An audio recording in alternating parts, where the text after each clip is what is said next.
Hello everyone sa magandang umaga at talaga naman napakaganda ng weather ngayong araw na ito kasi ang ganda ko. Etchos. Okay, so ayan at naku talaga naman very amazing ang view dito sa may infinity pool na ito ano. So ayan nag-enjoy naman talaga kami ano.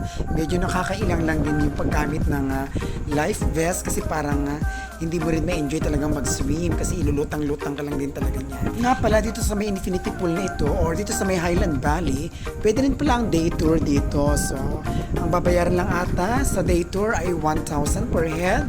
Ayan, you can roam the vicinity of the Highland Valley and you can also swim. Pero kami syempre stay in kami or check in ang tawag pala doon. So one night, nag-overnight tayo dyan para ma-enjoy natin yung bakasyon dyan sa ating Highland Valley. And of course, meron tayong nakilala, no? Ayan, sila Sir Jojo from California. Pero dito sa may Pilipinas, from Quezon City sila. So kasama niya yung mga anak niya, pamilya niya, ayan. So napaka-congenial ni Sir Jojo talaga na mga nung kagabi ay nag-jump kami. Okay, so shoutout na pala kay Sir Jojo Groyon kung natama yung pagkaka-remember ko sa kanilang family name. So thank you so much po, maraming salamat. So kasama ni Sir Jojo yung dalawang anak niya. Yan yung lalaki si Kylie, mabenta ko lang kilala. So napakaganda no? So perfect to. Try nyo rin.